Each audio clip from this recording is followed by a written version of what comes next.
All right, so this is why Harbor Freight sucks. Or in the case of this shop vacuum from Harbor Freight, doesn't suck like it's supposed to. I bought this cordless shop vac because it sounded like a good deal. And I had this 5 amp hour battery from Bauer. So I used it the first time, great, worked awesome. It was like a revelation. Used it the second time and the switch wouldn't turn it off, so I had to pull the battery out in order to turn it off.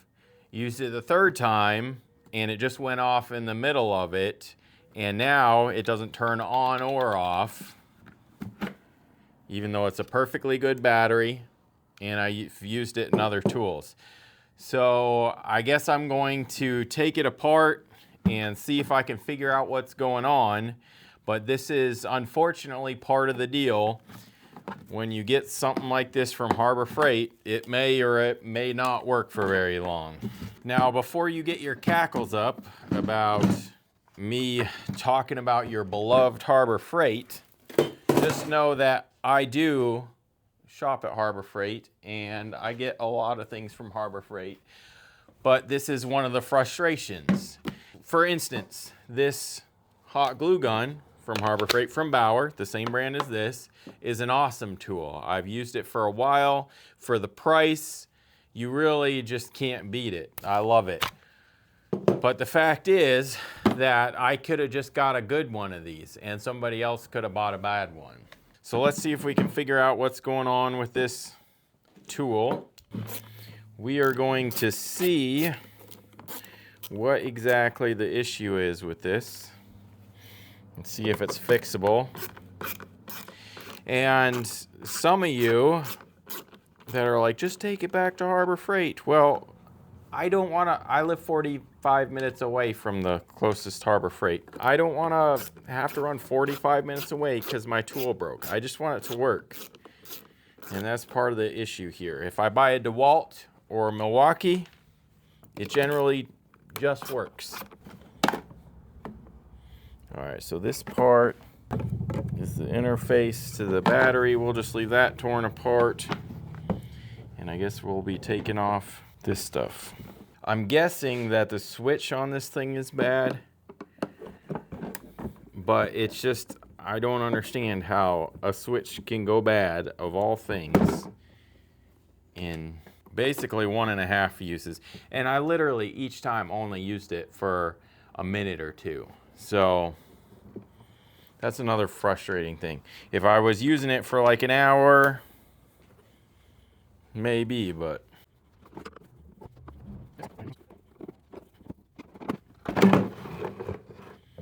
there we go.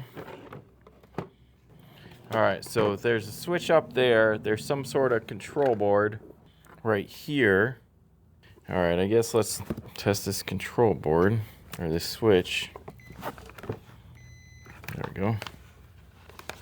So the switch is off, so it shouldn't. Okay, now I turn the switch and it should have continuity, and it does. So it's not the switch, which that means it's probably this control board, unfortunately. Oh yeah. So you can see on this control board right there, if I can get this to focus, right there, it's something appears to have burnt out. Now, I didn't get the extended warranty on this, but I had hoped that it would run more than 1.5 times. But I don't know what happened there, but there's some burning and some charring. There, see that? All right, so the only thing obvious to me is that burnt bit there. I'm not seeing parts of anything that would have been blown off of this, so I don't know. What I'm gonna do is try to basically redo the solder on some of these sections and see if that'll help. So on this back side, I'm just gonna redo these solder connections, kind of heat them up and let them cool back down. Re-soldered all those sections. Now I'm gonna touch the front end of this board, That looks like it's got some hot sections. All right, let's turn it off, plug this in.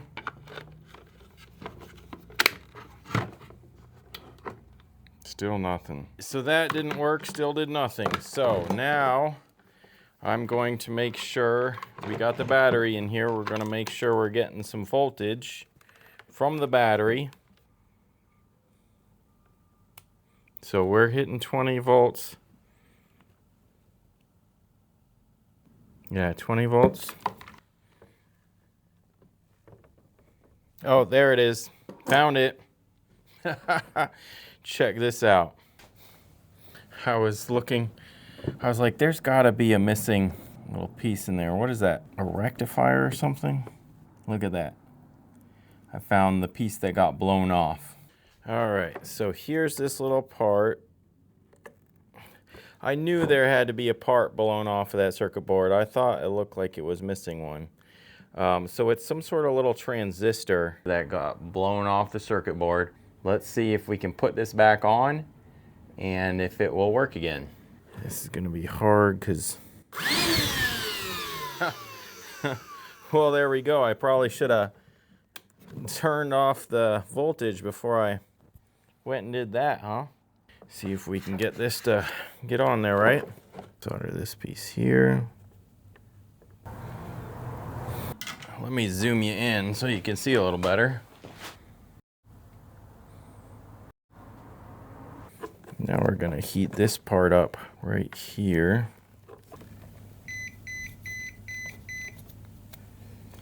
All right, so let's plug the battery back in and see if we made the connection we need to.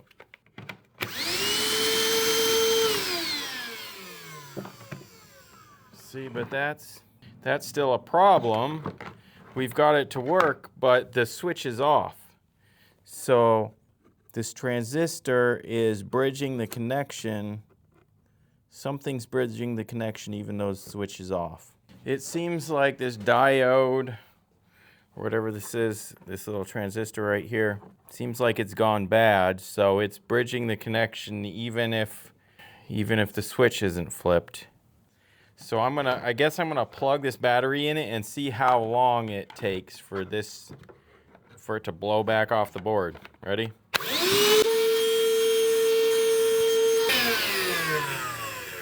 Well, it seems like it's working, so I actually have an idea. So I guess I'm going to do my own fix for this.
Shove these through here.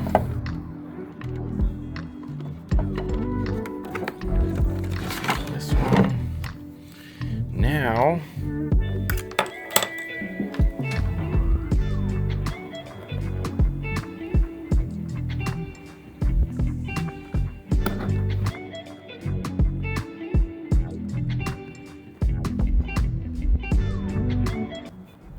plug the battery in.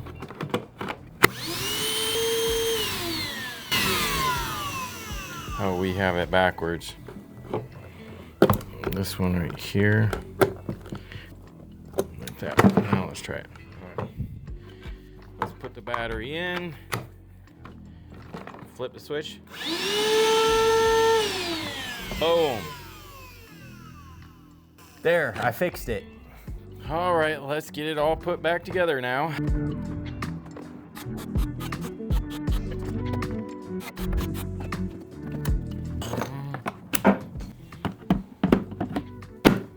So there it is.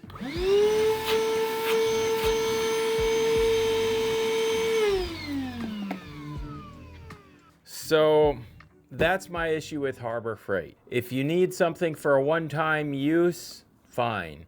If you need something that you're not going to use very often, okay, because I get you don't want to put that kind of money into it.